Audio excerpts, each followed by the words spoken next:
අයිබෝවන් ඔබ මෙතැන් සිරිකත වන්නේ රූපවාහිනී දිවා පුවත් විකාශය සමගින් මම සංජීවනී නවලගේ මුලින්ම ප්‍රවෘත්ති ශීර්ෂ පාඨ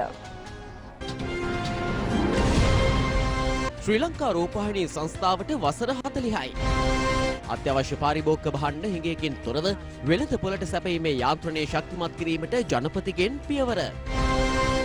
දෛනිකව විදුලි කප්පාදුවක් අද සිට සිදුවිය හැකි බව මහජන උපයෝගිතා කොමිසම කියා සිටී.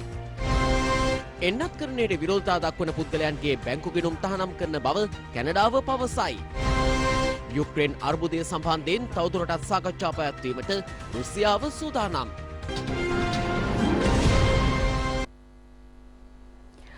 දශක 4ක් සිය ජාතික මෙහෙවර නොපිරිහෙලා ඉටු කළ ශ්‍රී ලංකා රූපවාහිනී සංස්ථාවේ 40 වන සංවත්සරය අදයි. ශ්‍රව්‍ය දෘශ්‍ය සම්ප්‍රදායේ ශ්‍රී ලාංකීය අනන්‍යතාවයේ ලොවට ගෙන යමින් ජාතික රූපවාහිනී ඉටු කරන යුග මෙහෙවර එදා මෙන්ම අදත් ජනතාවගේ ඉහළ සම්භාවනාවට පාත්‍ර වී තිබෙනවා.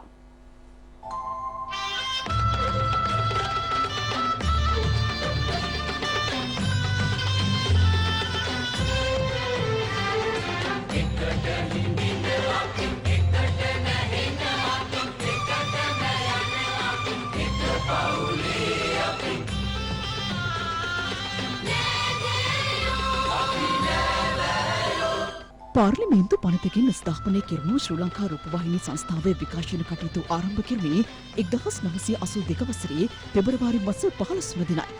මේ ජපාන රාජ්‍ය පරිත්‍යාගයක්. මෙරටේ රූපවාහිනී ශාස්ත්‍රයේ පුරෝගාමියා වෙමින් ඒ සඳහා උසස් ප්‍රමිතියක් සහ කලාත්මක පරිසමාප්තියක් හඳුන්වා දුන්නේ ජාතික රූපවාහිනියයි. ශ්‍රී ලංකාවේ නිල විද්‍යුත් සංනිවේදකයන් ලෙස සමාජ ප්‍රගමනය උදෙසා පැවරෙන සියලු වගකීම් නොපිරිහෙලා ඉටු කිරීමට රූපවාහිනී සංස්ථාව නිරන්තරයෙන් කැපවී සිටිනවා.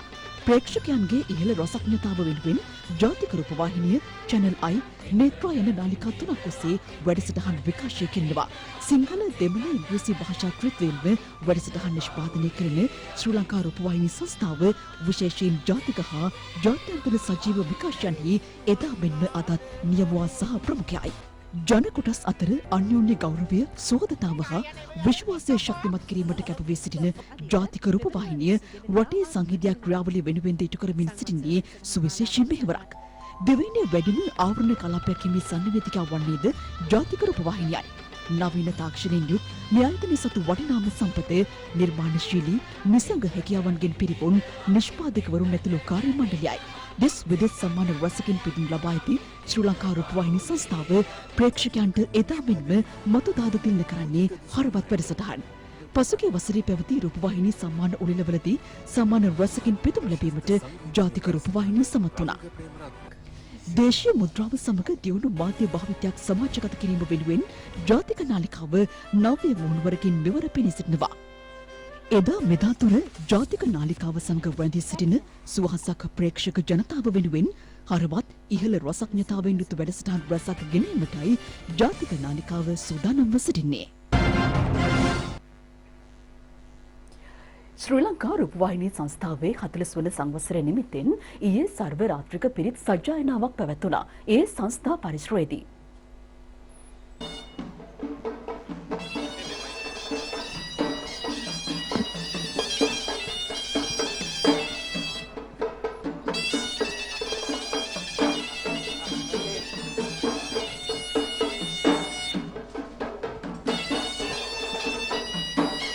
රටට ජනතාවට සහ රූපවාහිනී සංස්ථාවේ කාර්ය මණ්ඩලයට ආශිර්වාද කිරීම පින්කමේ අරමුණයි. කෝට්ටේ ශ්‍රී ජයවර්ධනාරාමාධිපති ශාස්ත්‍රපති පූජ්‍ය ගොඩමුන්නේ ලංකානන්ද ස්වාමීන් වහන්සේගේ අනුශාසකත්වයෙන් පිරිත් පින්කම පැවැත්වුණා. පූජ්‍ය නාහල්ලේ වජිරඥාන ස්වාමීන් වහන්සේ ප්‍රමුඛ මහා සංඝරත්නය පිරිත් සජ්ජායනය සඳහා වැඩම කළා. ජනමාධ්‍ය අමාත්‍ය ඩලස් අලාපිරම සහ ශ්‍රී ලංකා රූපවාහිනී සංස්ථාවේ සභාපති සොනාල ගුණවර්ධන යන මහතුරුන් මෙන්ම සංස්ථා අධ්‍යක්ෂ මණ්ඩල සමාජිකයින් කාර්ය මණ්ඩලය ඇතුළු පිරිසක් පිරිත් පින්කමට එක්ව සිටියා. භවතෝ සබ්බ මංගලං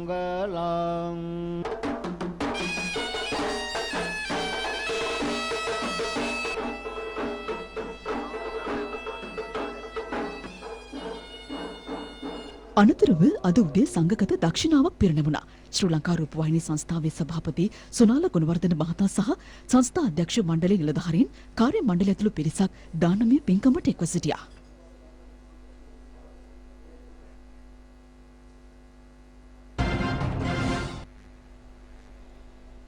බදු අධිභාරයක් පැනවීමේ යෝජනාවට සේවක අර්ථසාධක හා සේවා නියුක්තිකයන්ගේ භාරකාර අරමුදල අයත් නොවන බව රජය පවසනවා. එම ආයතන සමාගම් ගණයට ඇතුළත් කරනු ලැබුවේ පසුගිය යහපාලන ආණ්ඩුව බව අමාත්‍ය බන්දුල ගුණවර්ධන මහතා කැබිනට් තීරණ දැනුම් දීමේ මාධ්‍ය හමුවේදී අද ප්‍රකාශ කළා.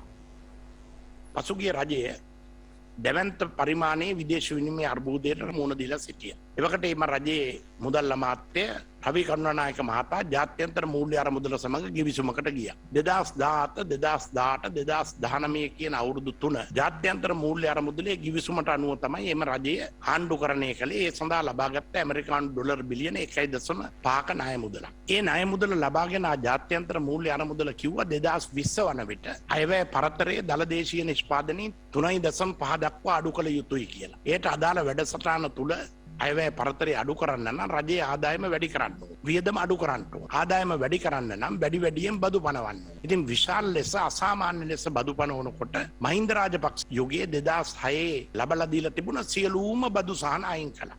ඒ අවස්ථාවේදී තමයි සමාගම් කියන නිර්වචනය ඇතුළත් කරලා තියෙනවා සේවක අර්ථසාධක අරමුදල හා සේවා නියුක්තයන්ගේ භාරකාර අරමුදල විශ්‍රාම වැටුප් සියල්ල. ඒ අනුව 2017 දේශීය ආදායම් පනතේ 195 වෙනි වගන්තියේ සමාගම නිර්වචනය කරන විට ඒට ඇතුළත් කරලා තියෙනවා අර්ථසාධක අරමුදල හා භාරකාර අරමුදල. ඒ නිසා තමයි මේ වැරදි මතය ප්‍රචාරය කරන්න හම්බුනේ අර්ථසාධකයටත් කොල්ල කන්න හදනවාය කියන දුර්මතය සමාජගත කරන්න පුළුවන්කම ලැබුණේ ඒ පසුගිය රජයේ විසින් සමාගම් නිර්වචනයේට බදුසහන අවෝසි කරලා අර්ථසාධකය හා භාරකාර අරමුදල සමාගම් නිර්වචනය ඇතුළට යොදලා තිබීම නිසා. මුදල් අමාත්‍යතුමා බොහොම පැහැදිලි ප්‍රතිඥාවක් කැබිනට් මණ්ඩලයට දුන්නා. බදු අධිභාර පනත් කෙටුම්පත පාර්ලිමේන්තුවේදී සම්මත වෙන අවස්ථාවේදී මේ සමාගම් නිර්වචනයට අදාළ වෙන සේවක අර්ථසාධක අරමුදල හා සේවා නියුක්තයන්ගේ භාරකාර අරමුදල එයින් ඉවත් කරන බවට සංශෝධනයක් අපි පාර්ලිමේන්තුවට ගෙනෙනවා. ඒ පිළිබඳ කිසිවෙකුත් අබමල් රේණුවකවත් සැකයක් සංකාවක් තියාගන්න අවශ්‍ය නැහැ.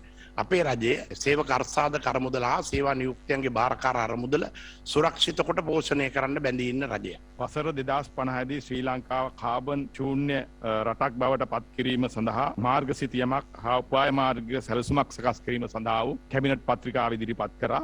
කාබන් net zero පිළිබඳව අපි කතා කරනවා. ඒ වැඩසටහන ක්‍රියාත්මක කිරීම පිළිබඳව තමයි මේ කැබිනට් පත්‍රිකාව ඉදිරිපත් කරේ. අතිගරු ජනාධිපතිතුමා වගේම අපේ රජය පොරොන්දු වෙලා තියෙනවා සෞභාග්‍ය දැක්මේදී සඳහන් වෙලා තියෙනවා 2050 වන විට කාබන් net zero රටක් බවට පත් කරනවා. ඒ සඳහා වැඩසටහන් ගණනාවක් දැනටමත් ආරම්භ කරලා තිබෙනවා. චමුදිත සමරවික්‍රම අපේ සහෝදර මාධ්‍යවේදියා. ඔහුට එල්ලවෙච්ච ප්‍රහාරය ඒ ප්‍රහාරයටම උරුම වූ පිළිකුලෙන් යුතුව බැහැර කරනවා ප්‍රතික්ෂේප කරනවා කියලා කියන කාරණේ අපි අද මේ සාකච්ඡාවේදී ඔබට කියන්නට ඕනේ. මේ ප්‍රහාරකයා කවුද? මේ අසූචි ප්‍රේමියා කවුද කියලා කියන කාරණේට උත්තර අපි මේ මොහොතේ හොයන්න උත්සාහ ගන්නේ නැහැ. අපේ මාධ්‍ය සගයන්ගෙන් ඉල්ලීමක් කරනවා. පොලිසිය මේ පිළිබඳ විශාල පරීක්ෂණයක් ආරම්භ කළා. කඩනමින් වේගවත් යනවා. අපි ඉල්ලීමක් කරනවා මේ කවුද කියලා කියන එක හෙළිදරව් කරන්න, ඔහු සමාජයට නිර්වත් කරන්න කල හැකි සෑම පියවරක්ම ගන්නයි කියලා කියන කාරණේ අපි නිදහස් මාධ්‍යයක වටිනාකම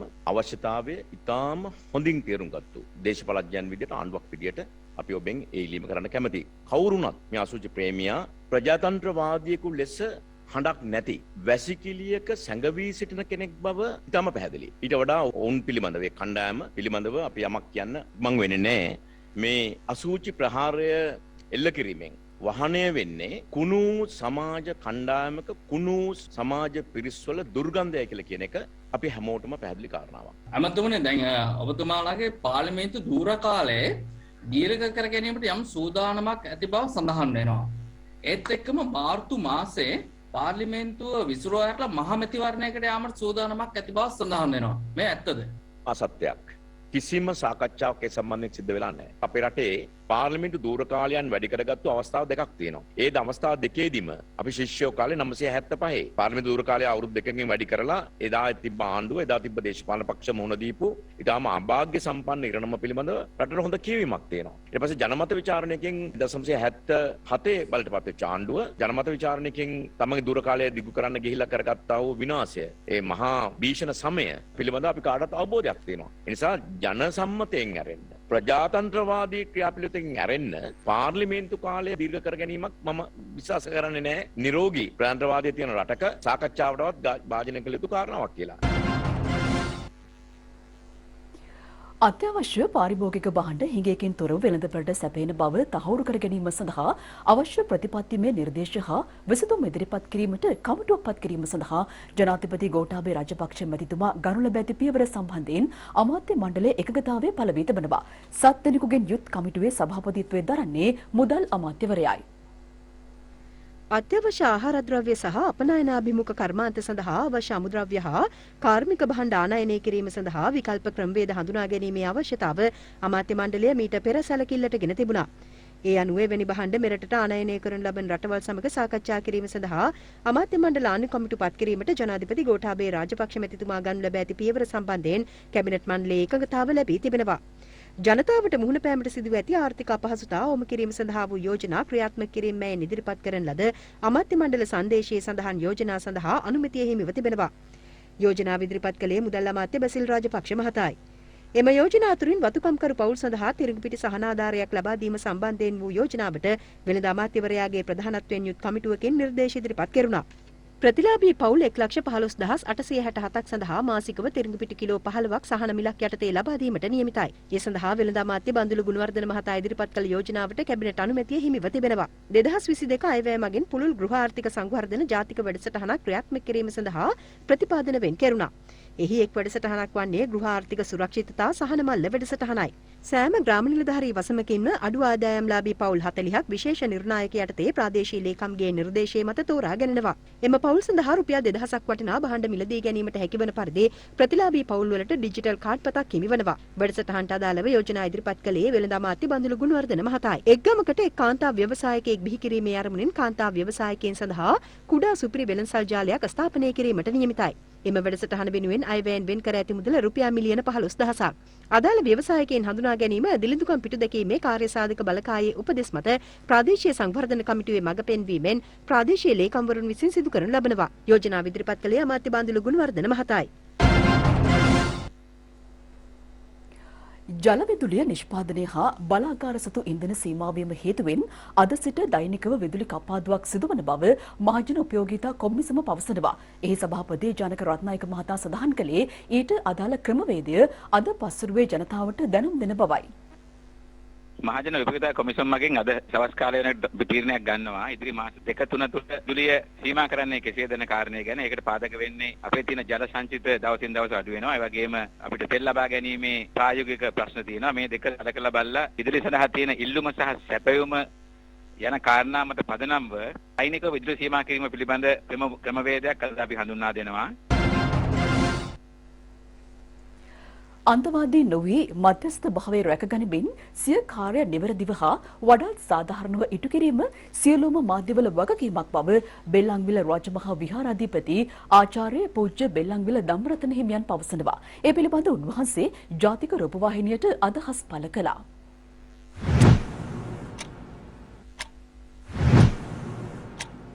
අපේ මාධ්‍ය අතිශයින්ම අකාරුණිකව සීමිත පිරිසක් සතුටු කිරීම සඳහා රාජ්‍ය විරෝධී බලවේග ගොඩනැගීමට ආධාර වන විදිහේ විවේචන සිද්ධ කරනවා. ඒක ගැන අපේ මාධ්‍ය වරක් නෙමෙයි දෙතුන් වරක් කල්පනා කරලා ක්‍රියා කරනවා නම් ඉතාම හොඳයි කියලා මම කල්පනා කරනවා. ඉතින් රජයේ බලපෑමක් තියෙන නිසාද නැති නිසාද මම දන්නේ නැහැ. රජය සම්බන්ධ රූපවාහිනී මාධ්‍ය මේ මධ්‍යස්ථතාවය රැක ගැනීමට කිසියම් වෑයමක් දරන බව පේනවා. ඒක ප්‍රශංසා කටයුතුයි. ඒ හැසිරවීමේ යම්කිසි වගකීමක් තියෙනවා. සමහර නිදහස් මාධ්‍ය බලන්නේ සාධාරණත්වය හරිදේ යුක්තිතාගත දේ කතා කිරීමටත් වඩා හැකිතාක් තමන්ගේ ජනප්‍රියභාවය ආරක්ෂා වන විදිහට රජයේ පරම හතුරන් විරුද්ධකාරයින් සතුටු වන විදිහට කරුණු ඉදිරිපත් කරනවාද කියන සැකයක් මා තුළ තියෙනවා. ඉතින් ඒ නිසා මේ අන්තවලට නොගොස් මධ්‍යස්ථභාවය රැකගෙන මේ මාධ්‍යවලට අයිති කාර්ය දෙවියන්ගේ කාර්යයක් අර නීතිය පිළිබඳ දෙවඟනක් ඉන්නවයි කියන විශ්වාසය වගේම මාධ්‍ය පිළිබඳ දේවත්වයට අයිති කාර්යයක් කියලා සලකලා වඩාත් සාධාරණව ඉෂ්ට කරනවා නම් ඉතාම හොඳයි කියලා මම කල්පනා කරනවා.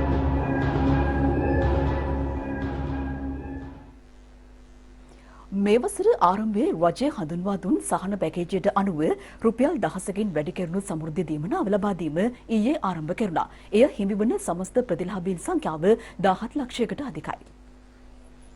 පවතින ජීවන වියදම සැලකිල්ලට ගනිමින් ජනතාවට සහන රැසක් ලබා දීමට රජය මේ වසර ආරම්භයේදීම තීරණය කළා. ඒ අනුව මුදල් අමාත්‍යාංශය ප්‍රකාශයට පත් කළ සමස්ත සහනාධාර පැකේජය සඳහා වෙන් කරන මුදල රුපියල් බිලියන 229ක්. සහන පැකේජය ප්‍රකාශයට පත් කෙරුණේ රාජ්‍ය සේවකයන්, විශ්‍රාමිකයන්, ගොවීන්, වතුකම්කරුවන් ඇතුළු ස්තර ගණනාවක් ආවරණය වන නිසායි. මෙරට සමස්ත සමෘද්ධි ප්‍රතිලාභී පවුල් ඒකක සංඛ්‍යාව 17,67,000ක් වන අතර මෙතෙක් රුපියල් 3,500ක දීමනාවක් ලැබූ සමෘද්ධිලාභීන් සඳහා රුපියල් 4,500ක් හිමිවනවා. රුපියල් 2,500ක ප්‍රතිලාභී මුදල ඉහළ යන්නේ රුපියල් 3,200ක් දක්වායි. රුපියල් 1,500ක සහනාධාරයක් ලැබූ සමෘද්ධිලාභීන්ට හිමිවන මුදල රුපියල් 1,900ක්. පිළියන්දල ප්‍රදේශයේ සමෘද්ධි ප්‍රතිලාභීන් වෙනුවෙන් වැඩි කළ සමෘද්ධි දීමනා ගෙවීම් අදත් උදෑසන සිට සිදු කරනවා. ඒ ප්‍රදේශයේ ප්‍රජාමූල බැංකු හරහායි. පුත්තලම දිස්ත්‍රික්කයේ ප්‍රාදේශීය ලේකම් කොට්ටාස 16ක ප්‍රතිලාභීන් සඳහා සමෘද්ධි දීමනාව ලබා දීම අදත් සිදු කරනවා. පුත්තලම දිස්ත්‍රික්කයේ සමස්ත ප්‍රතිලාභීන් සංඛ්‍යාව 28,234ක්. සහනාධාරය රජයෙන් අපට වැඩි කරලා දීලා තියෙනවා.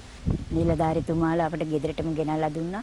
රජයට ගොඩාක් ස්තුතියි. දුෂ්කරතා තියෙන මේ අවස්ථාවේ වයසක අයට සමුදේ මුදල් ගන්න යන්නත් බෑ. ඉතින් ගෙදරටම නිලධාරිතුමිය විසින් ගෙනල්ලා දුන්න එක ගැන ගොඩාක් සතුටු වෙනවා. රජයට ගොඩාක් ස්තුතිවන්ත වෙනවා. පානදුර ප්‍රාදේශීය ලේකම් බල ප්‍රදේශයේ ග්‍රාම සේවා වසම් 72ක සමෘද්ධිලාභීන් 7,600 දෙනෙකු සඳහා සමෘද්ධි දීමනාව ලබා දීම ඊයේ සිදු කෙරුණා. වැඩු විෂමතා ඉවත් කිරීම ඇතුළු ඉල්ලීම් 7ක් මුල් කරගනිමින් හෙද පරිපූරක සහ අතුරු වෛද්‍ය වෘත්තීය සමිති ගණනාවක් ආරම්භ කර ඇති වැඩවර්ජනය අද දිනයේ ක්‍රියාත්මකයි. මේ හේතුවෙන් රෝගී ජනතාව දැඩි අපහසුතාවයට පත්ව සිටිනවා. කොළඹ දිසා අධිකරණයේ පැනවූ වාරණ නියෝගයකට අනුව එක්සත් ජාතික පක්ෂ හිටපු පාර්ලිමේන්තු මන්ත්‍රී සමන් රත්නප්‍රිය මහතා සභාපතිත්වයේ දරන රජයේ හෙද නිලධාරීන්ගේ සංගමය වැඩවර්ජනය අත්හිටුවා තිබෙනවා. සෞඛ්‍ය වෘත්තීය සමිති නියෝජිතයින් කිහිප දෙනෙකු ඊයේ සෞඛ්‍ය අමාත්‍ය කෙහෙලි රඹුක්වැල්ල මහතා හමු වී සාකච්ඡා කළ අතර අද වර්ජනය අවසන් වී යයි අදහස් පළ වුණා. ඒත් රවී කොමුදේශ් මහතා සභාපතිත්වයේ දරන සෞඛ්‍ය වෘත්තීය වේදිනගේ සම්මේලනය වර්ජනය අවසන් කිරීමට මෙතෙක් තීන්දුවක් ගෙන නොමැති පසුබිමක රෝගී ජනතාව අදත් මෙලෙස දැඩි අපහසුතාවයට පත්ව සිටියා. ඒගොල්ලෝ මිනිස්සු ගැන හිතන්නේ මේ රටේ තියෙන තත්ත්වයන්ව පොඩ්ඩක් ඒගොල්ලෝ බලන්න ඕන මොකද්ද වෙලා තියෙන්නේ. මිනිස්සු ඇවිල්ලා යනවා එනවා. පොඩි මනුස්සය තමයි තැලෙන්නේ. අම්මා කෙනෙක් කඳනවා බෙහෙත් තුණ්ඩුව දීලා තියෙන ડોක්ටර් සල්ලි නැතු මම රුපියල් 500ක් දුන්නා අම්මේ පාමේසින් බෙහෙත් ටික ගන්න කියලා. මේවා හෙන ගහන වැඩ ඇත්තටම මනුස්සයන්ට කරන. නේද මේ පිටින්ද චෙක් කරන්නේ? ඔව් සර්. ඒ කියන්නේ මේකලෝ චෙක් කරන්නේ නැහැ කියලාද?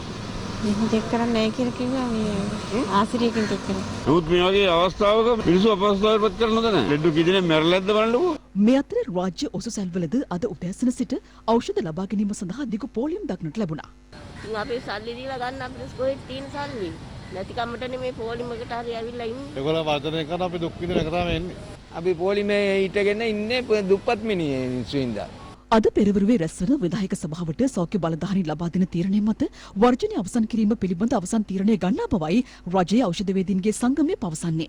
ඊයේ දවසේ සෞඛ්‍ය අමාත්‍යවරයා යම්කිසි ප්‍රවේශයක් ගත්තා මේ ප්‍රශ්නය විසඳීම සඳහා. අපි ඒ ගැන සන්තෝෂ වෙනවා. හැබැයි අපි ඊයේ සාකච්ඡාව අවසන් කරලා සෞඛ්‍ය අමාත්‍යවරයාට කිව්වා මේ සාකච්ඡාවේ එකඟතාවයන් ලිඛිතව ලබා දෙන්න කියලා. ඒ එකඟතාවයන් ලබා දුන්නාට පස්සේ අපි සෞඛ්‍ය වෘත්තීය වේදීන්ගේ සම්මේලනයේ විධායක සභාව විදිහට මේ වැඩවර්ජනය සම්බන්ධයෙන් තීන්දුවක් ගන්නවා කියන කාරණය අපි සෞඛ්‍ය අමාත්‍යවරයාට කිව්වා. මේ අතර රාජ්‍ය සේවා එක්සත් හෙද නිලධාරීන්ගේ සංගමයේ සභාපති පූජ්‍ය මුරුතෙට්ටුවේ ආනන්ද හිමියන් සඳහන් කළේ රටෙහි පවතින වසංගත රෝගී තත්ත්වයේ සැලකිල්ලටගෙන වෘත්තීය සමිති කටයුතු කළ යුතු බවයි.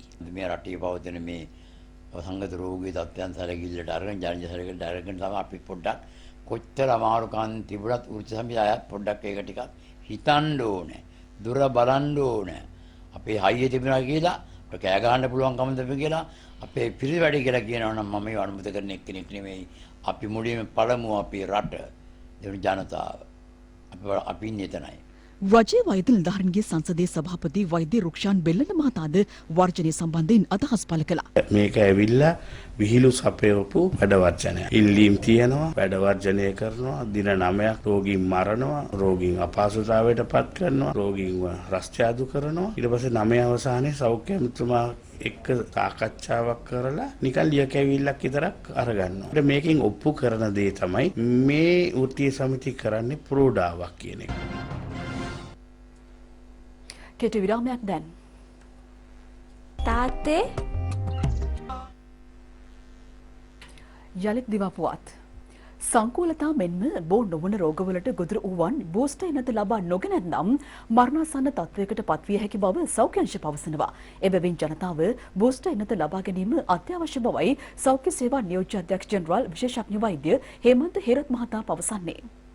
මරණයට පත්වන්නේ දැනුවත්ව හෝ නොදැනුවත්ව ඉඩම්ගත රෝග හෝ වෙනත් සංකූලතා තියෙන පුද්ගලයෝ හෝ වයස්ගත පුද්ගලයෝ. එතකොට ඒ අයට පළමුවෙන්ම කළ යුතු දේ තමයි වැරදිලා හරි රෝගය වැළඳුනොත් සංකූලතා ඇති වෙන එක අවම කර ගැනීම සඳහා අවශ්‍ය කරන එන්නත් මාත්‍රාව ලබා හැබැයි ඒ ආරක්ෂාව කියන්නේ රෝගයේ වැළඳීමෙන් වළකිනවා නොවේ. ඒ අයගේ තියෙන රෝග තත්ත්වයන් සහ වයසත් ඒ වගේම ඒ හේතු කොටගෙනම ශරීරයේ මේ මොහොතේ පවතින ප්‍රතිශක්තිය මේ තුන්වන මාත්‍රාව දක්වා එන්නත් ලබා ගැනීම මගින් තිබුණු තැනින් වැඩි කරලා දෙන්න පුළුවන්. එතකොට ඒකේ ප්‍රතිඵලය තමයි එන්නත ලබා නොගෙන සිටියාට වඩා වැඩි ආරක්ෂාවක් රෝගයේ වැළඳුනොත් ලැබෙනවා. දැනට තියෙන සංඛ්‍යා ලේඛන වලින් පේනවා වැඩි ප්‍රතිශතයක් මිය යන අය වැඩි ප්‍රතිශතයක් සංකූලතා ඇති වෙන අය වැඩි ප්‍රතිශතයක් දැඩි සත්කාරයක වලට යන අය තවමත් નિયમિત එන්නත් මාත්‍රාව ලබා නොගත් අය. ඉතින් බහුතරයක් 99.9ක් වෙන්න පුළුවන්. ඔමික්‍රෝන් තමයි මේ රටේ දැනට තියෙන්නේ. එතකොට ඒ අයගෙන් සංකූලතා ඇති වෙන අයගෙන් වැඩි ප්‍රතිශතයක් ඔමික්‍රෝන් රෝගීන් මිය යන්නේ එවැනි අය. ඒ නිසා අනාගතයේදී එවැනි තත්ත්වයක් අනිවාර්යයෙන් වෙනවා. මේ දක්වා ඒක නැහැයි කියන්න පුළුවන් කමක් නැහැ. කොවිඩ් ප්‍රතිශක්තිකරණ වැඩසටහන යටතේ මෙරට ජනතාවට ලබා දී ඇති සමස්ත එන්නත් මාත්‍රා ප්‍රමාණය 3,70,53,881ක්. 1,68,20,188 දෙනෙකුට පළමු මාත්‍රාව ලබා දී තිබෙනවා. මාත්‍රා දෙකම ලබාගත් පිරිසට 1,40,50,412 දෙනෙකු ඇතුළත්. බූස්ටර් මාත්‍රාව 61,75,281 දෙනෙකුට ලබා දී අවසන්. කොවිඩ්-19 රෝගය වැළඳුණු 1,231 දෙනෙකු ඊයේ මෙරටින් හඳුනා ගැනුණා. තවදුරටත් ප්‍රතිකාර ලබන පිරිස 18,158 දෙනෙක්. 317 දෙනෙකු ඊයේ සුවය ලබා තිබෙනවා. සුවය ලැබූ සමස්ත පිරිස 5,95,345ක්.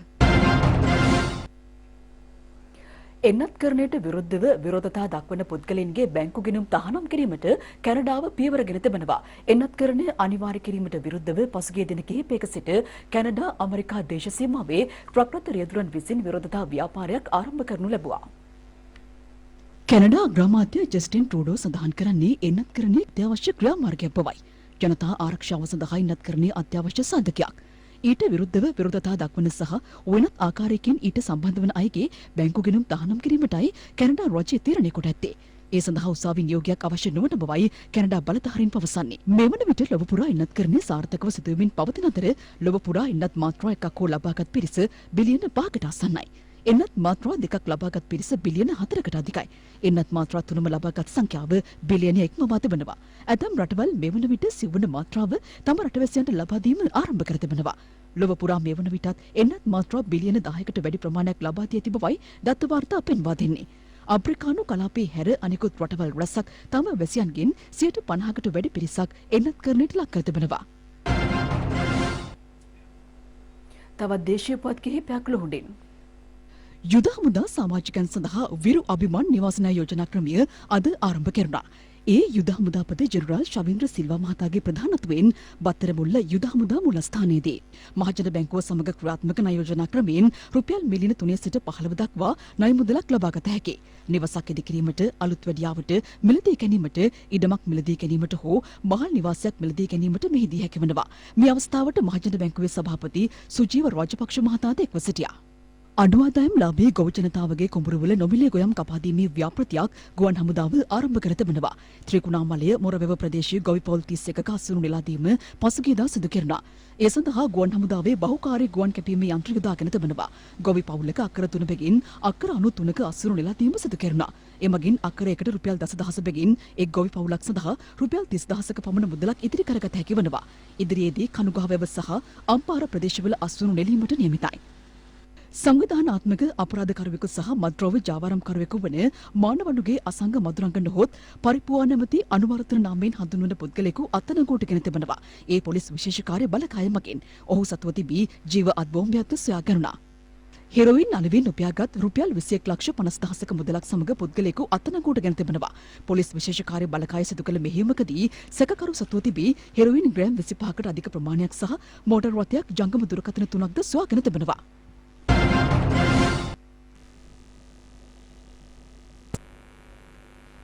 යළිත් දිවාපුවත් අවධානය විදෙස් පුවතකට.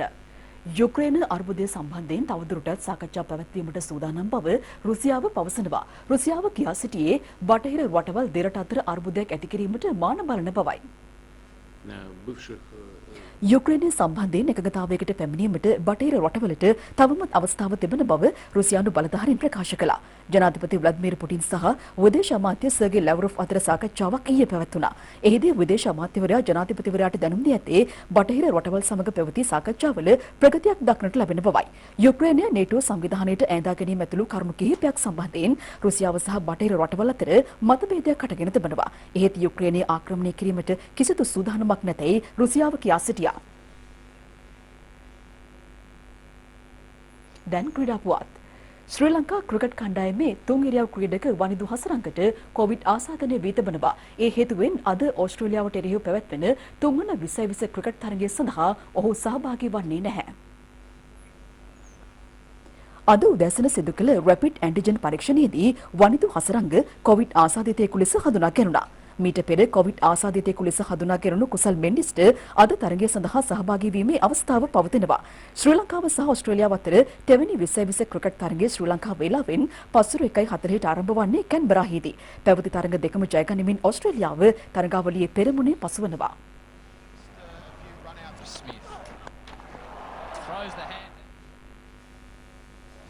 ඒ සමගින් අදට නියමිත දිවා පුවත් විකාශය නිමවට පත්වනවා. රාත්‍රී 8ට ප්‍රධාන සිංහල ප්‍රවෘත්ති විකාශය බලාපොරොත්තු වන්න. ආයුබෝවන්.